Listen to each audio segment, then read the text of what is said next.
Hey there, fellow travelers. Welcome aboard to another thrilling ride through the time. This is US History Understanding in this country. And today, you better pack your wagons and double check your wheels because we are about to hit one of the most legendary roads in American history, the Oregon Trail. Just imagine this. It's the early 1840s. You have sold your farm, kissed your old life goodbye, and now you are standing at the edge of the American frontier with your eyes fixed west on this vast, wild, open land called Oregon Country. You have heard rumors rich farmlands, clean rivers, endless opportunity. All you need is grit, a strong ox, and a stomach tough enough for salted pork and dried apples. This journey, it's no Sunday picnic.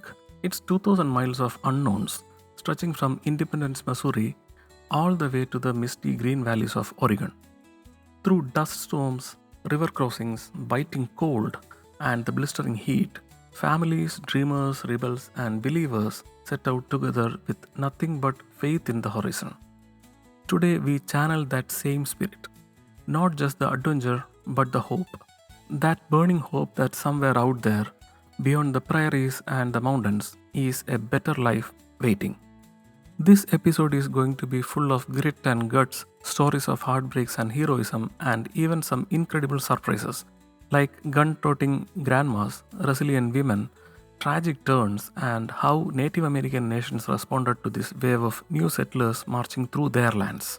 So, whether you are listening from a hot tea stall in Kerala or cruising down the turnpike in Jersey, tighten your bootlaces and climb aboard the wagon. Because this episode is where dreams meet dust and history marches west.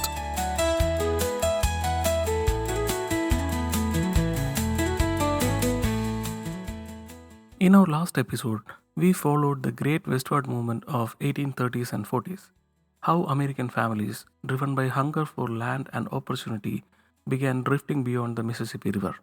We saw how laws like Indian Removal Act pushed the native nations out, making way forcibly for the new settlers. And we traced trails like the Santa Fe Trail and the Mormon Trail, which were just opening up the paths to the unknown.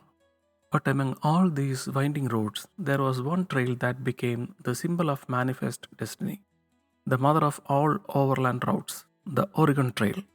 This was no ordinary road.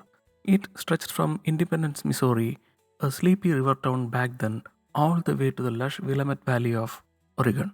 A journey of more than 2000 miles through forests, deserts, mountains, and endless plains. And who were the brave souls who chose to walk it? They weren't soldiers. They weren't rich tycoons or trained explorers. They were ordinary people, farmers from Ohio, blacksmiths from Illinois, widows from Tennessee, school teachers from Pennsylvania, and who not? Families packed everything they owned bedding, kettles, Bibles, and seats into a wagon and hitched their lives to a dream. These were the pioneers, not in the Bollywood hero sense of action and glory, but in the real rugged way. People who risked everything for a fresh start.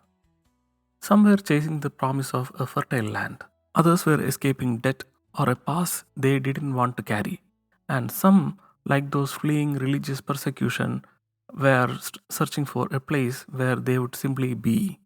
You had toddlers teething in bouncing wagons, grandparents walking barefoot to lighten the load, and pregnant women cooking dinner over open fires after walking 15 miles a day. They were young and old, hopeful and terrified, and yet they walked together. There was no guarantee of arrival, but there was always a hope. That's what stitched these pioneers together. Not where they came from, but what they believed lay ahead. And that belief, that hope in the West, was what turned the Oregon Trail into something bigger than just a road. It became a promise, and like every promise in history, it came with a cost, one that wasn't shared equally by all. Let's follow their footprints now, into the wild open lands and into the next chapter of this incredible American story. The 1840s to 1860s, this was a time when United States was bursting at its seams. The East was getting crowded, cities like Boston and New York were growing fast, and the land in Midwest was being snatched up quicker than biryani in a Malabar wedding. But beyond the Mississippi River lay the great unknown, a land of white skies, green valleys, snow capped peaks, and endless possibility. This era is known as the age of westward expansion, and it wasn't just a movement of people, it was a shift in identity. America wasn't just a young country anymore, it had started believing in a mission, something they called manifest destiny. The belief that it was their divine right to expand from the Atlantic all the way to the Pacific, coast to coast, ocean to ocean. It sounds noble, almost cinematic, like a Christopher Nolan level idea of movie. But this wasn't a fantasy. It was messy, it was chaotic, and it came with a terrible cost, especially for Native American tribes, Mexican communities, and anyone who stood in the way of this moving frontier.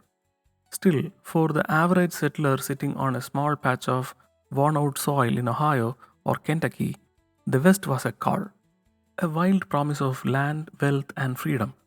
And with the government offering land claims, the guidebooks painting Oregon as a farmer's paradise, suddenly thousands began rolling their wagons west. This was a golden window between 1840 and 1860 when the Oregon Trail came alive. Before the Transcontinental Railroad, before you could cross the country in days, back then the only way to Oregon was with a wagon, a team of oxen, and nerves of steel. This was when families became caravans, when towns waved goodbye to half of its population, when thousands of ordinary people looked west and said, "Let's go." And they did, one step at a time across the raw bones of a continent. So, what made people leave everything behind and head toward a place they have never seen? Why would someone risk their life, their children's safety, and their last bit of money for a muddy trail and a rumor of Greenland? Well, let's start with the most basic reason, it's land.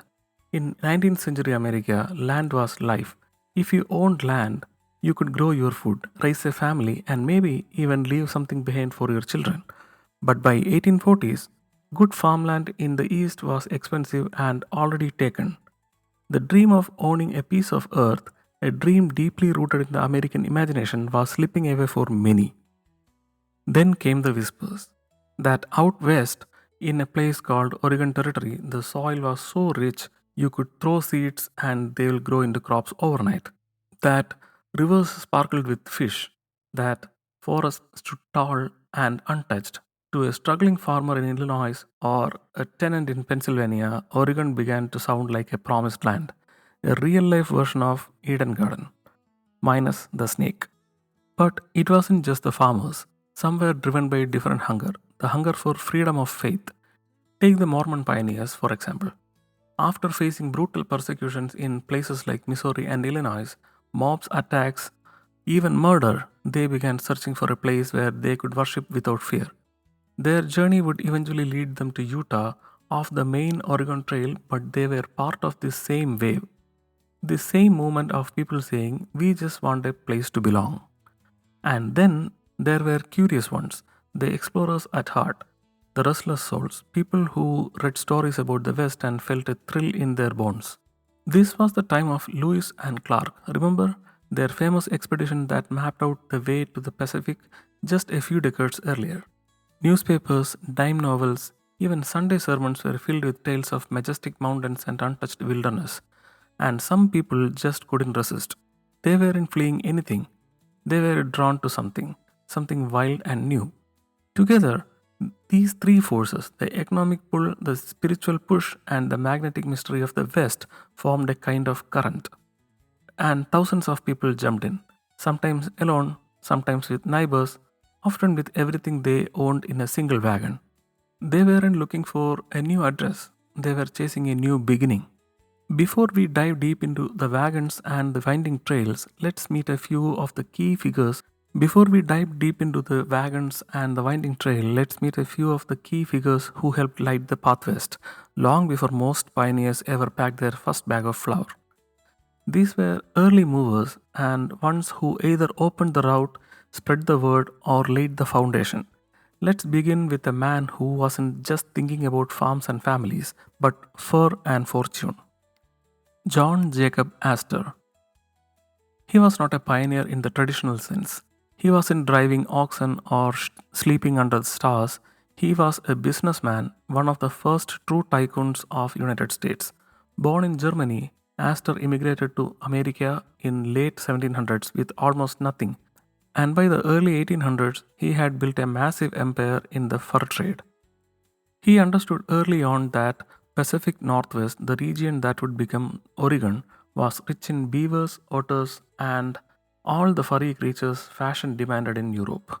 Astor's boldest move came in 1811 when he funded an ambitious expedition to establish a fur trading post near the mouth of Columbia River. This post became Fort Astoria, the first American-owned settlement on Pacific coast, named of course after himself.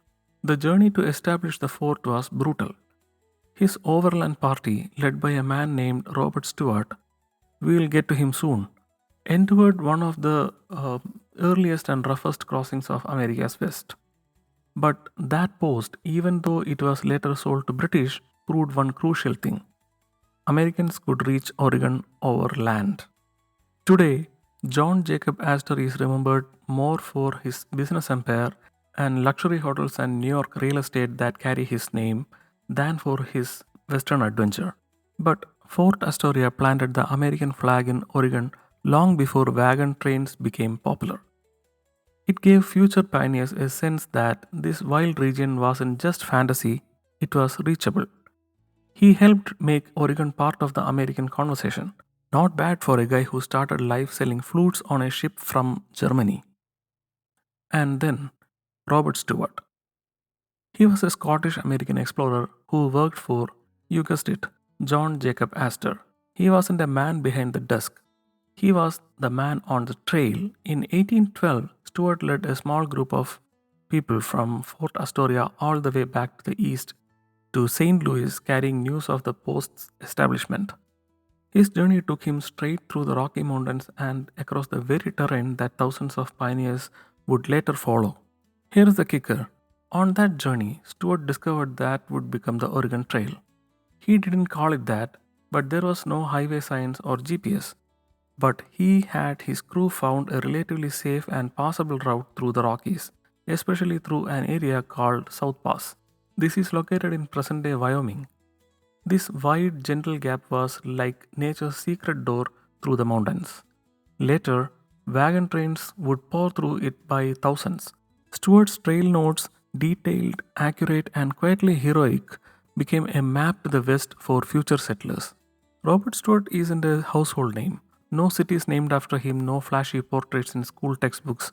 But in a way, every wagon that crossed the plain owed him a thank you. He showed that the journey could be done and, more importantly, how it could be done. If Lewis and Clark opened the imagination of the West, Robert Stewart gave it a GPS route. Then comes our third man, Marcus Whitman. He was a doctor and Protestant missionary who believed deeply in two things: spreading Christianity and helping white settlers reach Oregon. In the 1830s and 40s, he traveled multiple times to Oregon country, settling up missions and medical outposts. He wasn't just looking for converts, he saw Oregon as a land where Christian values and American settlers could build a better society. Whitman is most famous for leading one of the earliest large groups of wagon settlers overland to Oregon in 1843, what's often called as the Great Migration. Along with his wife Narcissa, he became one of the first white settlers to live among the Cayuse tribe in eastern Oregon. Their mission offered medical care, education, and religious teaching, but tensions grew. After an outbreak of measles devastated the Cayuse, killing many of the native children while white settlers survived, conflict exploded. In 1847, Whitman, his wife, and others at the mission were killed in what became known as the Whitman Massacre. Marcus Whitman's death became a national headline. Newspapers painted him as a martyr, and his story was used to rally support for American settlement in Oregon. Schools and towns were named after him, and for a long time he was seen as a saintly pioneer. But today his legacy is viewed with more nuance. He played a big role in promoting settlement, yes, but his presence also marked the beginning of deep and tragic conflict with native tribes. His story, like much of the Oregon Trail, is a mix of courage, faith, and unintended consequences. So, as the wagons began to roll west, they weren't starting from scratch. Astor showed the Oregon was worth chasing, Stewart gave them the path, and Whitman helped kick off the Great Migration. Their footprints were already on the trail. The pioneers would simply follow. Now, let's walk with those pioneers into the journey itself. Picture this. It's day 17 on Oregon Trail. The sun is already high and the air smells like dust and sweat. A line of wagons stretches as far as the eye can see, slowly crawling over the plains like a tired wooden serpent. The trail ahead, still over 1,800 miles to go. There were no bridges, no signs, just wild, cold rivers, wide and swift. And to cross them, you had two choices: either float your wagon across and pray it didn't tip, or take it apart, carry it piece by piece, and rebuild it on the other side. Some tried building makeshift rafts, others waited for days for current to slow. Children would cry out, clutching onto their mothers as wagons dipped into the water. Imagine standing knee deep in icy water, trying to hold your ox steady while your food barrels and your Bible are tied down above. And when the current was cruel, it took things: wagons, oxen, even people. Fathers who tried to swim and never made it to the other end. But once you crossed, you didn't stop. You dried your boots on the go because the trail never waited. The pioneers didn't have the luxury of rest, they were chasing a horizon. If anything haunted the trail more than hunger or hardship, it was disease. The kind that came in silence, spread like whispers, and left families shattered. Cholera was the invisible killer. It didn't care if you were rich or kind or young. One day you would feel a cramp, and the next you would be buried in a shallow grave by the trail, a pile of stones marking the place where someone's mother or child now lay. There were no doctors for miles, no hospitals. Sometimes the only medicine was a warm tea, a whispered prayer, and a hand held through the night. Pioneers often walked past dozens of graves, each one a reminder that tomorrow was not promised. The smell of illness followed the wagons, and yet the wagons moved on. The pioneers were not the first on this land. Long before any wagon reached the prairie, it belonged to native nations. The Shoshone, the Lakota, the Cayuse, the Nez Perce, and many others. Some tribes helped, some traded, others watched with growing fear and anger as wave after wave of strangers cut through their hunting grounds, emptied their rivers, and brought sickness with them. Many stories passed on from settlers speak of native kindness, a warm fire shared, help in finding a crossing, or even guiding lost families back onto the trail. But over the time, as more settlers poured in, as forts rose and buffalo fell, tensions flared, and in places where peace once lingered, conflict took root. To the pioneers, Native Americans were both a mystery and a mirror, showing them a life they didn't understand and sometimes didn't want to. To the tribes, the wagons weren't just visitors, they were an invasion, and that tension would simmer for years to come. You could only pack so much in a wagon. Flour, beans, salted pork, hardtack, every bite had to last. But the trail wasn't kind to supplies. Food spoiled, barrels cracked, animals died, and stomachs growled. There were days when all a family had was boiled leather or weak coffee made from burnt corn. Children cried for food while parents pretended they weren't hungry. And when the hunting was bad, when no rabbits or deer appeared, hunger turned from discomfort to desperation. But the pioneers adapted. They foraged, they traded, they prayed. Some found berries in the forest or caught trout in icy creeks. Others bartered with passing travelers. A few even swore off food so their children could eat. Through it all, what kept them going wasn't just the hope of reaching Oregon, it was each other. The way one family would share bread with another, the way songs were sung at night to distract from empty bellies, the way mothers, even exhausted, would tuck their children beside the fire with a whispered, We are almost there. The trail was more than a line on the map. It was a test of body, of spirit, of community, and though many would fall along the way, the ones who survived, they carried with them something even more valuable than land: resilience. Among all the stories that unfolded along the Oregon Trail, some are burned deeper into memory, not because they were triumphant, but because they remind us just how fragile the journey could be. Let's start with one of the most haunting tales from the westward migration, a story that still sends chill through American history books. In the spring of 1846, nearly 90 people set out from Illinois aiming for California. They were ordinary folks, families, children, elderly, hoping to take a shortcut off the main Oregon Trail through a new route called the Hastings Cutoff. A path promised to be faster, easier, but that promise, it was a lie. As they ventured into Sierra Nevada mountains, winter came early. Heavy snow trapped them near Truckee Lake, now known as Donner Lake. Their wagons were stuck, food ran out, animals died, and as days turned into weeks, the survivors faced a choice that no one should ever face. They turned to the unthinkable: cannibalism. Out of desperation, they ate the bodies of those who had already died. By the time rescuers arrived, nearly half of the party was gone. Some had starved, some froze, a few were lost in the snow trying to find help. It wasn't just tragedy, it was a brutal reminder that the frontier was not romantic or glamorous. It was raw, ruthless, and unforgiving.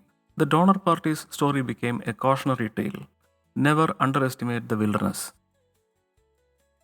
Long before the wagons rolled in, the lands from Missouri to Oregon were home to millions of Native American people.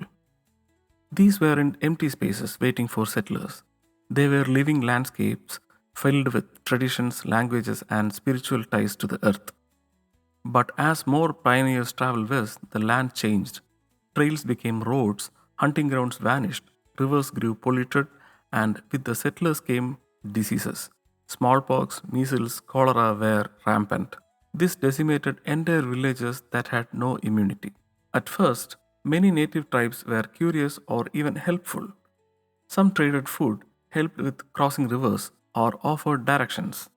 But soon tensions rose. Settlers cut down sacred trees. They let their cattle trample grasslands that once fed bison herds. Treaties were made and broken, and slowly, painfully, native nations found themselves being pushed out, just as their ancestors had warned. This wasn't just a trail of wagons, it was a path of displacement. For the pioneers, it was hope. For the tribes, it often meant loss: loss of land, loss of people, loss of the way of life. And that's the hard truth, but it's one we must face to understand the full story of the Oregon Trail. Not just the journey of the settlers, but also of the sacrifices, those who were already there. History is never just one voice, it's a chorus. And when we walk the Oregon Trail, we walk with all of them: the hopeful, the lost, the resilient, and the silenced. Let's keep walking, now into the heart of hardships and the fire that kept these pioneers moving forward. The 1850s. By now, the Oregon Trail was well worn. Thousands had made the journey, but don't let that fool you. Just because more wagons were moving didn't mean that the trail got easier. If anything, the more people that came, the harder it became to survive. And yet, through it all, the dust, the storm, the death, the pioneers kept going. Now, let us look into the harsh weather conditions. If nature had a mood, the Oregon Trail saw all of it. There were days when the sun beat down so hard the very air shimmered. Dust would coat everything: hair, skin, food, and kids would cough through the night from breathing it in. Water dried up, tongues cracked, and oxen collapsed mid step. Then, without warning, storms would roll in. Heavy rains would turn dirt trails into sucking mud. Wagons sank, wheels snapped. Lightning would streak across the plains like angry brushstrokes from the sky. And in the mountains, even in May or June, snow could fall like curtain, cutting travelers off from the world. But still, the pioneers moved forward. They sang songs, they patched shoes with leather scraps. They wrapped themselves in wet blanket and whispered, "Just one more mile." Nothing on the trail was perfect. Wagons broke, wheels cracked on rocky paths, axles split into two from the weight of dreams packed too tightly. And guess what? There were no mechanic shops and no spare parts aisle. Every family became its own repair crew.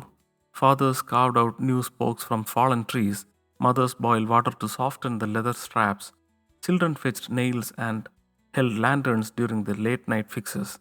It was tiring, messy work, and sometimes even dangerous. Accidents were constant. A child falling from a wagon, a rifle misfiring, someone getting crushed under the rolling wheel, and every time it happens, the whole caravan would stop. Not because the time allowed it, but because community demanded it. Pioneers weren't just traveling together, they were surviving together. And then there were losses, the ones you couldn't fix with wood or courage. Mothers burying newborns by the trail, husbands laying down beside sick wives, knowing they would never wake up. Little graves marked with stones or a wooden cross, barely visible beside the wagon ruts. There are stories of families who left behind not just belongings but people, who walked away from the sound of grief because there was no choice, no time, just more trail ahead. You might be listening me saying this word again and again, but there is no way I can skip this. In that heartbreak, something else rose, that is resilience. The quiet strength that made a grieving mother carry her own child forward, that made a boy become a man of the family after losing his father, that made strangers become kin. People who had never met before would share food, carry each other's children, sit beside one another during the worst nights, just to say, "You are not alone." Resilience wasn't a word they used back then, but it was something that they lived. Every broken wheel, every lost child, every storm they walked through, it shaped them, not into heroes of folklore, but into humans who refused to quit. If at all we need to take a lesson from the pioneers, it would be this one. World will not end today. Keep moving until you reach your destination. Now, we have talked a lot about families, farmers, the folks following the wagons, but let's zoom in for a moment on someone who didn't just walk the trail but blazed through it in her own way. A figure who wasn't your typical pioneer, yet left a mark that still echoes in the dust of the West. Her name was Mary Fields, but folks out west, they just called her Stagecoach Mary. Mary wasn't born free. She was born enslaved in Tennessee around 1832. But after the Civil War, she walked into freedom and straight into history. She worked hard jobs, laundry, cooking, hauling supplies, anything to survive. But her real legend began when she traveled to the frontier town of Cascade, Montana, and later became one of the first African American women to work for US Postal Service. Now, Mary didn't ride the Oregon Trail like the classic pioneer families. She came a little later, but what she did was stitching the trail to the rest of the country by making sure messages, supplies, and letters got through. She rode her stagecoach through snowstorms, across frozen river, through dangerous mountain passes, armed with a rifle and a flask of whiskey. At over 60 years old, she never missed a delivery. When others backed down, Mary took the reins. And if you tried to rob her, good luck with that. Stories say she once fought off a pack of wolves just to protect her cargo. Mary Fields wasn't what society expected of a woman, especially not a black woman in the Wild West. She smoked cigars, she wore men's boots, she didn't take nonsense from anyone, not even lawmen. But to townspeople of Cascade, she was a legend. When she walked into the saloon, people made way. And here's the heart of it. Mary kept the West connected. Long after the big wagon trains had passed, she was the living thread that tied remote outposts and growing settlements back to the rest of the world. She was the communication when telegraphs hadn't reached, when roads were mud and winters were brutal. In a land where survival meant everything, Mary delivered, quite literally, hope, word, and connection. And though her name doesn't show up in most textbooks, She is a reminder that the story of the West wasn't just written by men in buckskin. It was also written by fearless women with fire in their eyes and a mission in their hearts. Mary Fields was the spirit of the frontier, strong, determined, and unbreakable. A woman who didn't just ride the trail, she owned it. After months on trail, through storms, sickness, starvation, and sorrow, imagine the moment when a weary pioneer stepped into Green Valley, set down the reins, and said, "This is it. We made it." Settling in the West wasn't about planting a flag and calling it a day. It was about building something from nothing, turning open land into home, turning fear into familiarity, and through the 1850s and 60s, thousands of settlers did just that, cross the vast Oregon Territory. Before they could settle, they had to survive, and that's where places like Fort Laramie became lifelines. Located in what's now Wyoming, Fort Laramie wasn't just a fort, it was a beacon of relief along the brutal trail. A place where travelers could repair wagons, buy supplies, trade goods, and even hear news from other caravans. If you made it to Fort Laramie, it meant you had survived the first leg of the journey, and that help for once was within reach. Other posts dotted the trail too: Fort Hall, Fort Bridger, and Fort Boy, each one like a rest stop after a long desert drive. But instead of a McDonald's and air conditioning, you had canvas tents, barrels of salted pork, and mule traders. These forts weren't just military outposts, they were gathering places. Here, pioneers met native guides, missionaries, merchants, and fellow travelers. They were the thread that stitched the trail together and helped lay the groundwork for future settlements. And then came the towns. Slowly at first, one log cabin, then a sawmill, then a blacksmith shop, then a schoolhouse. Oregon City was the first major settlement in the territory, and for many pioneers, it was the final destination. Nestled by Willamette River, it quickly became the landing zone of dreams. Land was divided, farms were built, and a community took root. The city even had the first newspaper west of the Rockies, the Oregon Spectator, because even in the wilderness, people wanted to read, write, and stay connected. Further north, a sleepy river port named Portland began to rise. It wasn't the biggest, but its location at the meeting point of the Willamette and the Columbia rivers made it a perfect hub for trade. Timber, fur, wheat, and everything in between passed through its docks. Within a few decades, Portland would outgrow every other city in the region. These cities weren't just built with bricks and boards, they were built with belief that out of the mud, the trees, and the chaos, something lasting would grow. And it did. The wagons may have stopped rolling, but the trail they carved didn't just vanish into the prairie. It became something bigger, a foundation, a blueprint.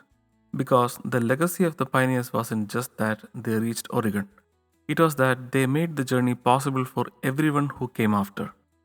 Once settlers had built towns and laid down roots, the next challenge was staying connected. You couldn't just isolate a city and expect it to thrive. Messages had to move, goods had to flow. People need to visit family and trade with neighbors in the next valley. And that's when the dusty ruts left by pioneers' wagons were just turned into real roads. Over time, those makeshift wagon trails were widened, reinforced, and organized into stagecoach routes. Carriages with strong wheels and tougher drivers started running regular schedules. If you ever played the Oregon Trail computer game in school, you probably remember that moment you upgraded from walking to riding. That's what happened in real life too. Suddenly, you could send a letter, receive a parcel, or even take a trip without walking 2000 miles. And these weren't just local routes. They stretched across entire territories, connecting small towns to forts, ports to river ports, and river ports to growing heart of America. But even the fastest stagecoach couldn't compete with what came next: the railroad. The sheer determination it took to walk to Oregon inspired a nation to imagine faster, more efficient ways to move. By 1860s, just as the last of the big wagon migrations were ending, the US was racing to lay steel tracks across the continent. And when the Transcontinental Railroad was completed in 1869, just a few years after the trail's heyday, it was like Oregon Trail had passed the torch to new generation of movement. Even today, many highways and rail lines follow the same route first marked by the wooden wheels and oxen hooves.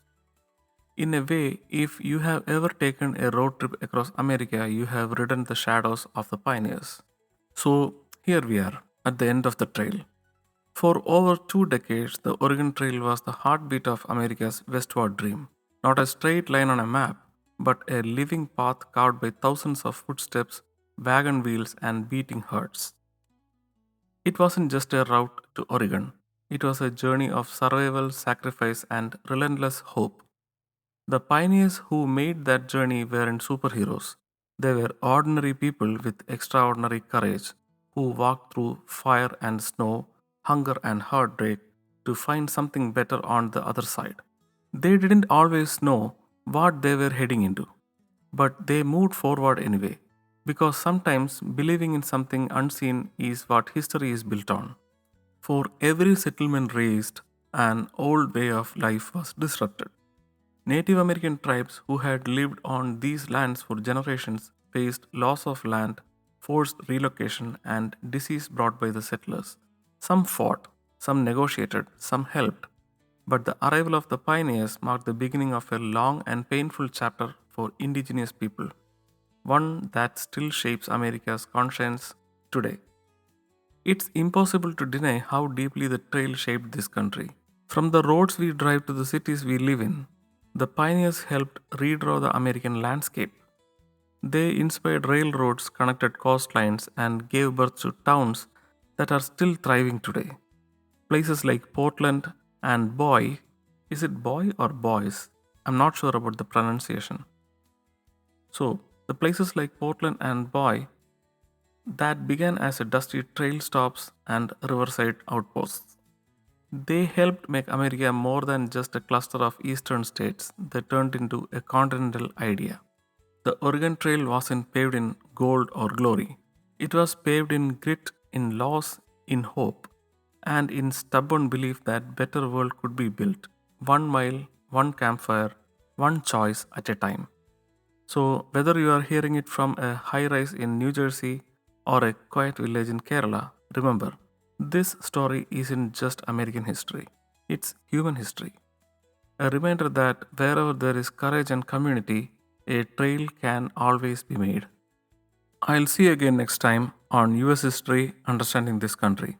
Until then, take care, stay curious, and keep exploring history. Thank you.